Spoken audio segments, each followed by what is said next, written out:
यासिर, स्वागत है आप सभी का सियासत टीवी के हिंदी समाचार में। सबसे पहले देखते हैं हेडलाइंस। दिल्ली में बीजेपी की जीत पर उमर अब्दुल्ला का कांग्रेस और आप पर तंज का और लड़ो आपस में। दिल्ली चुनाव में क्यों हारी आप, अरविंद केजरीवाल को लेकर अन्ना हजारे ने कही बड़ी बात।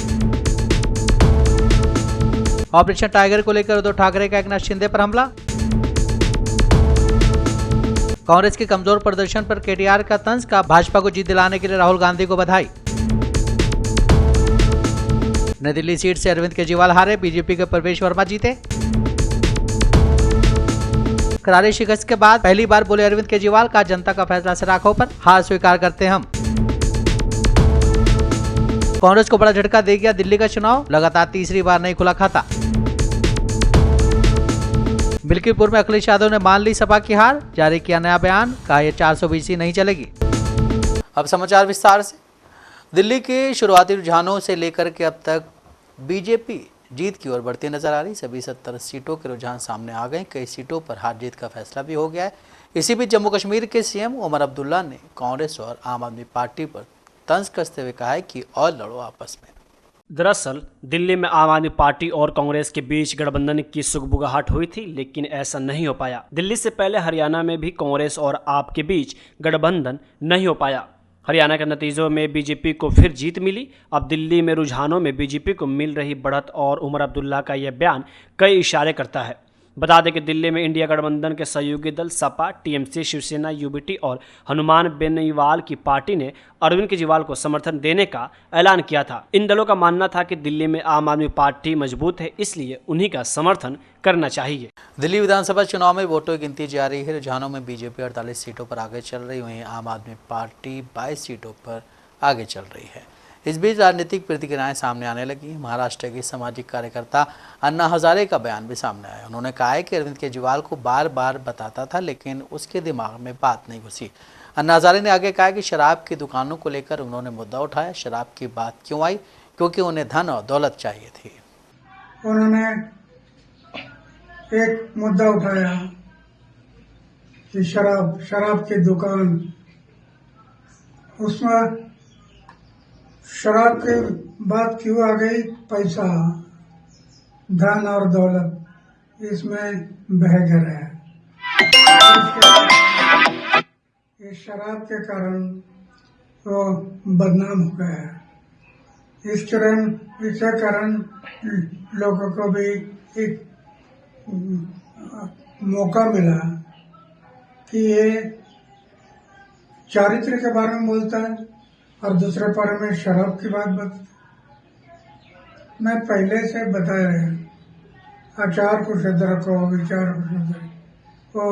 महाराष्ट्र की सियासत में फिर से एकनाथ शिंदे की शिवसेना और उद्धव ठाकरे की शिवसेना आमने सामने है। एकनाथ शिंदे गुट के नेता लगातार दावा कर रहे हैं कि शिवसेना ठाकरे गुट के नेता और 5 सांसद शिवसेना में शामिल होंगे। इससे राजनीतिक हलकों में बहस छिड़ गई। इस बीच अब उद्धव ठाकरे ने बिना नाम लिए डिप्टी सीएम एकनाथ शिंदे और भाजपा पर कड़ा पलटवार किया है।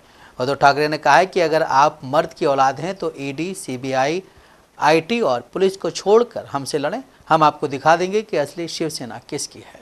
इतना ही नहीं, उद्धव ठाकरे ने यह भी कहा कि अगर आप हमें तोड़ने की कोशिश करेंगे तो हम आपका सिर फोड़ देंगे।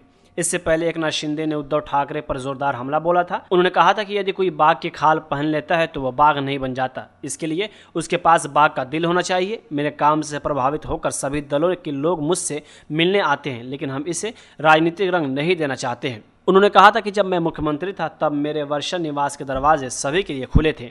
आज भी मेरे दरवाजे सभी के लिए खुले हैं। यह तो बस ट्रेलर है, पिक्चर अभी बाकी है। कल्याण, भिंडवी और ठाणे संभागों से शिवसेना ठाकरे गुट के कई असंतुष्ट नेता शिवसेना में शामिल हो गए हैं। एकनाथ शिंदे ने कहा कि लोगों को शिवसेना पर भरोसा है और जब वे हार जाते हैं तो ईवीएम को दोष देते हैं। महाराष्ट्र की जनता पहले ही उन्हें विधानसभा में 440 वोल्ट का झटका दे चुकी है, जिससे वे अभी तक उबर नहीं पाए हैं। शिंदे ने यह भी कहा कि लोगों ने एक बार उनकी पिटाई की थी, लेकिन उन्होंने उन्हें बुरी तरह पीटा था। इसके बाद उद्धव ठाकरे ने एकनाथ शिंदे की आलोचना का जवाब दिया। उन्होंने नाम लिए बिना उद्धव ठाकरे ने कहा, अगर आप मर्द की औलाद हैं तो ईडी, सीबीआई, आयकर और पुलिस को किनारे रखिए और हमसे लड़िए। हम आपको दिखाएंगे कि असली शिवसेना किसकी है। दिल्ली विधानसभा चुनाव की सभी 70 सीटों पर मतगणना जारी। अब तक के आंकड़े बता रहे हैं कि भारतीय जनता पार्टी 27 साल बाद राष्ट्रीय राजधानी की सत्ता में वापसी कर रही है। इस बीच कांग्रेस के कमजोर प्रदर्शन पर तंज कसते हुए बीआरएस के कार्यकारी अध्यक्ष केटी रामाराव ने भाजपा को कथित तौर पर जीत दिलाने के लिए राहुल गांधी को बधाई दी है। केटीआर ने कहा कि भाजपा को एक बार फिर चुनाव जिताने के लिए राहुल गांधी को बधाई। आज दिल्ली के इलेक्शन ने यह स्थापित कर दिया फिर एक बार कि राहुल गांधी जी को क्षमता नहीं है कि भारतीय जनता पार्टी को हरा सके। वो ना अपने आप जीत सकते हैं और उसके वजह वो in fact instead of aligning with strong regional forces like Aam Aadmi or KCRG or others, they end up weakening, strong regional parties and indirectly helping Bharatiya Janata Party. So my congratulations to Rahul Gandhi ji on ensuring that yet another victory has been given to BJP. Mr. Rahul Gandhi, I'm sure is very, very proud of this achievement. Wish him all the best. Delhi विधानसभा चुनाव में आम आदमी party जहां सत्ता से बाहर हो गई, वहीं सीएम और कालकाजी सीट से आप के उम्मीदवार आतिशी जीत गई हैं। यहाँ बीजेपी ने रमेश बिधूड़ी और कांग्रेस ने अलका लांबा को मैदान में उतारा था। आपके दिग्गज नेता अरविंद केजरीवाल और मनीष सिसोदिया दोनों चुनाव हार गए हैं। नई दिल्ली सीट से अरविंद केजरीवाल को बीजेपी के परवेश वर्मा और जंगपुरा से मनीष सिसोदिया को बीजेपी नेता तजिंदर सिंह मारवा ने चुनाव हरा दिया है। सबसे पहले तो मैं कालकाजी विधानसभा की जनता का धन्यवाद करना चाहती हूँ जो उन्होंने मुझ पर भरोसा दिखाया। मैं अपनी पूरी टीम का धन्यवाद करना चाहती हूँ जिन्होंने बाहुबल, गुंडागर्दी, मार पिटाई का सामना भी करते हुए जमीनी स्तर पे मेहनत करी और जनता तक पहुंचे। बाकी दिल्ली की जनता का जनादेश है, हमें जनादेश स्वीकार है। ये मैं अपनी सीट जीती हूँ, लेकिन ये जीत का समय नहीं है, ये जंग का समय ही है। जंग जारी रहेगी भारतीय जनता पार्टी के खिलाफ, उनकी तानाशाही और उनकी गुंडागर्दी के खिलाफ। आम आदमी पार्टी हमेशा गलत के खिलाफ लड़ती आई है और हमेशा गलत के खिलाफ लड़ती रहेगी। ये जरूर एक सेटबैक है, लेकिन आम आदमी पार्टी का संघर्ष दिल्ली के लोगों के लिए, देश के लोगों के लिए कभी खत्म नहीं होगा। नई दिल्ली विधानसभा सीट से आपके राष्ट्रीय संयोजक अरविंद केजरीवाल चुनाव हार गए हैं। अरविंद केजरीवाल बीजेपी उम्मीदवार परवेश वर्मा से चुनाव हार गए हैं। नई दिल्ली सीट पर मुकाबला त्रिकोणीय माना जा रहा था, जहां से दिल्ली के पूर्व मुख्यमंत्री अरविंद केजरीवाल, भारतीय जनता पार्टी के परवेश वर्मा और कांग्रेस के संदीप दीक्षित मैदान में थे। सरकार बनाई है, मैं मेरे नई दिल्ली के मतदाताओं का धन्यवाद करता हूं। मैं लाखों कार्यकर्ताओं का जिन्होंने जी जान मेहनत करी है उनका धन्यवाद करता हूं। मैं हमारे प्रधानमंत्री जी आदरणीय श्री नरेंद्र मोदी जी का, ये जीत अगर सही मायने में है तो उन्हीं की है, क्योंकि दिल्ली की जनता ने उनके ऊपर में विश्वास जताया है। हमारे पार्टी के राष्ट्रीय अध्यक्ष आदरणीय श्री जेपी नड्डा जी का, गृह मंत्री आदरणीय श्री अमित शाह जी का, कि उन्होंने मिलकर ये चुनाव को अपने हाथों में लिया, कमान ली, धुआंधार प्रचार किया, कार्यकर्ताओं का मनोबल बढ़ाया, तो ये सभी की जीत है। परवेश जी, ये बताइए पहली प्राथमिकता क्या होगी? देखिए, हमारी तो पहली प्राथमिकता में यहाँ की महिलाओं को 2500 रुपये का हमने वायदा किया है। हमने सारे करप्शन के ऊपर में SIT का गठन करने की बात करी थी। हमने यमुना रिवर फ्रंट बनाने की बात करी थी। दिल्ली में पॉल्यूशन कम करने की बात करी थी। दिल्ली में ट्रैफिक कंजेशन कम करने की बात की थी। सारी की सारी दिल्ली को अच्छा सुंदर बनाना, दिल्ली को अच्छी राजधानी बनाना, जैसे दुनिया में राजधानी होती हैं वैसा बनाना कि दिल्ली वालों को ऐसी राजधानी पे गर्व हो, ऐसी राजधानी मिलके बनाएंगे, तो सारी हमारी प्राथमिकता है। परवेश, सबसे पहली जो प्राथमिकता है CM पद की, अगर दिल्ली की बात करें तो आपका नाम सबसे पहले आया, क्या कहिए इस पर? देखिए, हम ऐसी पार्टी में काम करते हैं जिसमें पार्टी का विधायक दल तय करता है, उसके बाद में पार्टी की लीडरशिप उस पर अपनी मोहर लगाती है, तो जो पार्टी का निर्णय होगा वो सबको मंजूर होगा। दिल्ली चुनाव में हार के बाद आम आदमी पार्टी के राष्ट्रीय संयोजक और दिल्ली के पूर्व मुख्यमंत्री अरविंद केजरीवाल का बयान सामने आया। उन्होंने कहा है कि हम जनता के जनादेश को पूरी विनम्रता के साथ स्वीकार करते हैं। मैं बीजेपी को इस जीत की बधाई देता हूं और उम्मीद करता हूं कि वो उन सभी वादों को पूरा करेंगे जो उन्होंने जनता से किए थे। पिछले 10 सालों में हमने स्वास्थ्य, शिक्षा और बुनियादी ढांचे के क्षेत्र में काफ़ी काम किया है। हम रचनात्मक विपक्ष की भूमिका निभाने के साथ साथ जनता के बीच रहकर उनकी सेवा करना जारी रखेंगे। नमस्कार। आज दिल्ली के चुनाव के नतीजे आए हैं और जनता का जो भी निर्णय है, जनता का जो भी फैसला है, उसे हम पूरी विनम्रता के साथ स्वीकार करते हैं। जनता का निर्णय सर माथे पर। मैं भारतीय जनता पार्टी को इस जीत के लिए बहुत बहुत बधाई देता हूं और मैं उम्मीद करता हूं कि जिस उम्मीद के साथ और जिस आशा के साथ लोगों ने उनको बहुमत दिया है वो उन सभी उम्मीदों और आशाओं पे पूरा उतरेंगे। हमने पिछले 10 साल में जनता ने जो मौका दिया हमें, उन 10 सालों में हमने बहुत सारे काम किए। शिक्षा के क्षेत्र में, स्वास्थ्य के क्षेत्र में, पानी के क्षेत्र में, बिजली के क्षेत्र में और भी अलग अलग तरीके से लोगों को राहत पहुंचाने की कोशिश की उनकी ज़िंदगी में और दिल्ली के इंफ्रास्ट्रक्चर को भी हमने सुधारने की कोशिश की। अब जो जनता ने हमें निर्णय दिया है, हम न केवल एक कंस्ट्रक्टिव ऑपोजिशन का रोल निभाएंगे बल्कि हम समाज सेवा, जनता के सुख दुख में काम आना, व्यक्तिगत तौर पे जिसको भी जो ज़रूरत होगी हम लोगों के सुख दुख में हमेशा काम आएंगे, क्योंकि हम राजनीति में कोई सत्ता के लिए नहीं आए। हम राजनीति को एक ज़रिया मानते हैं जिसके ज़रिए जनता की सेवा की जा सके, जिसके ज़रिए लोगों के सुख दुख में काम आया जा सके। वो काम हम करते रहेंगे और हमें आगे भी इसी तरह से जनता के सुख दुख में काम आना है। मैं आम आदमी पार्टी के सभी कार्यकर्ताओं को बहुत बहुत बधाई देना चाहता हूं। वो बहुत शानदार चुनाव लड़े, बहुत मेहनत की, उन्होंने बहुत कुछ सहा इस पूरे चुनाव के दौरान। उन्होंने बहुत शानदार चुनाव लड़ा, इसके लिए मैं उन सबको, सभी कार्यकर्ताओं को बहुत बहुत बधाई देना चाहता हूं। नमस्कार। दिल्ली विधानसभा चुनाव में लगातार तीसरी बार कांग्रेस खाता खोलने में नाकामयाब रही है। हालांकि पिछले चुनाव के मुकाबले कांग्रेस के वोट शेयर में 2% का इजाफा हुआ है। उसे इस बार 6.37% वोट मिले हैं। कांग्रेस को 2020 में 4.26% वोट मिले थे। इस समय तो यही लग रहा है कि इनकी सरकार बनेगी।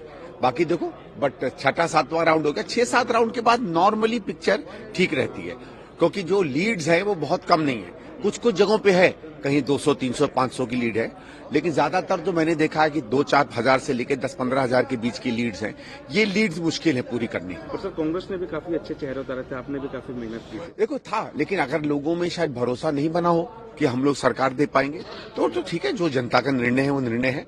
हम लोग इतना कह सकते हैं कि हमने मुद्दे उठाए और जो मुद्दे हमने उठाए उस पर काफी हद तक चुनाव बना। बाकी जो जनता कहे उसको स्वीकार है। दिल्ली विधानसभा चुनाव के फाइनल नतीजे आना शुरू हो गए हैं और इसी के साथ आम आदमी पार्टी को बड़ा झटका लगा है। आपके दिग्गज नेता मनीष सिसोदिया जंगपुरा विधानसभा सीट से चुनाव हार गए हैं। इस हार पर आप उम्मीदवार की प्रतिक्रिया भी सामने आई है। उन्होंने कहा है कि जंगपुरा का चुनाव हम सब कार्यकर्ताओं ने मेहनत से लड़ा। जंगपुरा के लोगों ने भी बहुत प्यार दिया, लेकिन हम 600 वोटों से पीछे रह गए।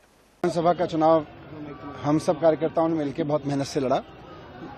जंगपुरा के लोगों ने, जंगपुरा विधानसभा के लोगों ने भी बहुत प्यार, मोहब्बत, सम्मान दिया, लेकिन 600 वोट से, लगभग 600 वोट से उसमें हम पीछे रह गए। तो मैं जो कैंडिडेट जीते हैं उनको बधाई देता हूं और उम्मीद करता हूं कि जंगपुरा की समस्याओं को वो हल करेंगे। जंगपुरा के लोगों की जितनी भी चीजें हैं उनको हल करेंगे। बाकी तो अब बाकी देखते हैं। सर, काफी टफ फाइट हुई है, कैसे देखते हैं, कहाँ चूक हो गई? नहीं, अब चूक तो आपको बताएंगे एनालिसिस करके। यूपी के मिल्कीपुर सीट को लेकर निर्णायक बढ़त पर भाजपा कार्यालय में जश्न का माहौल है। प्रत्याशी चंद्रभानु पासवान के संभावित जीत पर नेताओं कार्यकर्ताओं ने बधाइयां देनी शुरू कर दी हैं। वहीं इस पर यूपी के डिप्टी सीएम ने कहा है कि मैं चंद्रभानु पासवान को बधाई देता हूं। समाजवादी पार्टी गुंडागर्दी हार गई है, ये तो बस शुरुआत है। 2027 में समाजवादी पार्टी समाप्तवादी पार्टी बन जाएगी।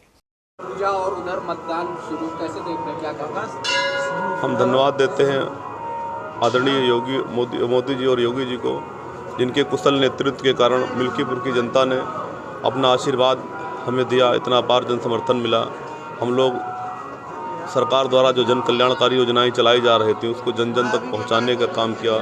भारतीय जनता पार्टी की रीतियों और नीतियों से प्रभावित होकर वहां की महान देवतुल्य मतदाताओं ने जिस तरह से अपना आशीर्वाद दिया, उससे लगता है कि सारे रिकॉर्ड टूट जाएंगे। और आज तक जिस तरह से आप लोगों ने देखा, देश से आज़ादी से लेकर आज तक की जिस तरह से वहाँ के मिल्कीपुर के मतदाताओं ने आज तक सारे रिकॉर्ड तोड़ दिए हैं, जिस तरह से मतदान किया है। और उसी तरह से क्या रहती है विधायक आपको? प्राथमिकता वहाँ की रहेगी शिक्षा विकास में। हम लोग कोई कोर कसर नहीं छोड़ेंगे, चाहे शिक्षा की हो, चाहे सड़क हो, चाहे जो भी मूलभूत सुविधाएं हैं जनता की, उसमें हम लोग कोई कोर कसर नहीं छोड़ेंगे। समाज में खड़े, अंतिम पायदान पर खड़े व्यक्ति को हर सुविधा पहुँचाने का काम किया जाएगा। समाजवादी पार्टी के राष्ट्रीय अध्यक्ष और कन्नौज से सांसद अखिलेश यादव ने अयोध्या स्थित मिल्कीपुर सीट पर उपचुनाव में पार्टी की हार स्वीकार कर ली। इस संदर्भ में सपा चीफ ने सोशल मीडिया साइट एक्स पर पोस्ट भी किया है। उन्होंने लिखा है कि पीडीए की बढ़ती शक्ति का सामना भाजपा वोट के बल पर नहीं कर सकती, इसलिए वो चुनावी तंत्र का दुरुपयोग करके जीतने की कोशिश करती है। अखिलेश ने लिखा है कि ऐसी चुनावी धांधली करने के लिए जिस स्तर पर अधिकारियों की हेराफेरी करनी होती है वो एक विधानसभा में तो भले किसी तरह संभव है, लेकिन 403 विधानसभाओं में से ये 420 ही नहीं चलेगी। इस बात को भाजपा वाले भी जानते हैं, इसलिए भाजपाइयों ने मिल्कीपुर का उपचुनाव टाला था। पीडीए मतलब 90% जनता ने खुद अपनी आंखों से ये धांधली देखी है। यूपी के पूर्व सीएम ने लिखा, ये झूठी जीत है जिसका जश्न भाजपाई कभी भी आईने में अपनी आंखों में आंखें डालकर नहीं मना पाएंगे। उनका अपराध बोध और भविष्य में हार का डर उनकी नींद उड़ा देगा। उन्होंने कहा कि जिन अधिकारियों ने चुनावी घपलेबाजी का अपराध किया है वो आज नहीं तो कल अपने लोकतांत्रिक अपराध की सजा पाएंगे। एक एक करके सबका सच सामने आएगा। न कुदरत उन्हें बख्शेगी, न कानून। भाजपाई उनका इस्तेमाल करके छोड़ देंगे, उनकी ढाल नहीं बनेंगे। जब उनकी नौकरी और पेंशन जाएगी तो वो अपने बच्चों, परिवार और समाज के बीच अपमान की जिंदगी की सजा अकेले भुगतेंगे। सपा चीफ ने आगे कहा कि लोकसभा चुनाव में अयोध्या में हुई पीडीए की सच्ची जीत उनके मिल्कीपुर की विधानसभा की झूठी जीत पर कई गुना भारी है और हमेशा रहेगी। दिल्ली चुनाव के नतीजों से बिहार में एनडीए उत्साहित है। एनडीए की ओर से बिहार में भी बड़ी जीत का दावा किया जा रहा है। दिल्ली की झांकी है, बिहार अभी बाकी जैसी बातें की जा रही हैं। दरअसल अगला चुनाव विधानसभा का बिहार में है। वहीं दिल्ली चुनाव के नतीजों के बाद पटना में आरजेडी की तरफ से जगह जगह पोस्टर लगाए गए हैं। पोस्टर में लिखा है 2025 में तेजस्वी यादव आएंगे। आरजेडी की ओर से जो पोस्टर लगाए गए हैं उसमें पोस्टर में तेजस्वी यादव की तस्वीर है। यह भी लिखा है कि तेजस्वी पुलिसिया दमन से बिहारवासियों को मुक्ति दिलाएंगे। दरअसल मुजफ्फरपुर के काटी थाना में हाजत में एक युवक की मौत हो गई। पुलिस पर सवाल उठ रहे हैं। मधुबनी में एक मौलवी की बेरहमी से पिटाई की गई। पुलिस वालों पर पिटाई का आरोप लगा। वहीं कुछ पुलिस वाले निलंबित भी हुए। पटना में बीपीएससी अभ्यर्थियों पर धरना प्रदर्शन के दौरान लाठीचार्ज हुआ। पोस्टर के जरिए यह मैसेज भेजा गया है कि पुलिस आम लोगों पर जुल्म कर रही है। वहीं पोस्टर में तेजस्वी यादव का एक एक्स पोस्ट है। उसमें लिखा है, बिहार के मुख्यमंत्री नीतीश कुमार अचेत अवस्था में है। उन्हें कुछ पता नहीं कब, क्यों, कैसे, कौन, किस लिए, क्या सब हो रहा है। बता दें कि गृह विभाग नीतीश कुमार के पास है, इसलिए सीएम नीतीश कुमार पर हमला किया जा रहा है। पोस्टर के जरिए यह संदेश देने की कोशिश की गई है कि भले दिल्ली बीजेपी जीत गई, लेकिन बिहार में दिल्ली जैसा कुछ भी नहीं होने जा रहा। यहाँ महागठबंधन की सरकार आएगी और तेजस्वी यादव मुख्यमंत्री बनेंगे। शेख मुजीबुर रहमान के हाथों से पूर्वी पाकिस्तान को आज़ादी मिली और बांग्लादेश नया राष्ट्र बना, लेकिन पहले शेख मुजीबुर रहमान की हत्या कर दी गई और अब शेख मुजीबुर रहमान का धानमंडी स्थित घर ध्वस्त कर दिया गया है। बांग्लादेश के पूर्व प्रधानमंत्री शेख हसीना के घर, सुधा सदन और खुलना स्थित शेख हाउस में भी तोड़फोड़ की गई है और इसे जला दिया गया है। अवामी लीग ने अब इन लगातार हमलों के खिलाफ आवाज़ उठाई है। इसने बांग्लादेश भर में कई कार्यक्रमों की घोषणा की। अवामी लीग ने विरोध प्रदर्शन और हड़ताल करने का भी ऐलान किया है। अवामी लीग का छात्र संगठन छात्र लीग, जिस पर यूनुस प्रशासन ने प्रतिबंध लगा दिया था, सड़कों पर उतरकर विरोध प्रदर्शन करने की घोषणा की गई है। वहीं मुजीबुर के घर को गिराए जाने और पूरे बांग्लादेश में फैली अराजकता के विरोध में 10 फरवरी को विरोध कार्यक्रम की घोषणा की गई है। इसके अलावा उसने 17 फरवरी को मशाल जुलूस और अगले दिन देशव्यापी हड़ताल का आह्वान किया है। शेख मुजीबुर रहमान के घर, संग्रहालयों में रखी पुस्तकें और यहाँ तक कि पेड़ों के तने भी लूट लिए गए। हालांकि बांग्लादेश के अंतरिम सरकार के प्रमुख मोहम्मद यूनुस ने प्रदर्शनकारियों के खिलाफ चेतावनी दी है, लेकिन इसका कोई असर नहीं हुआ है।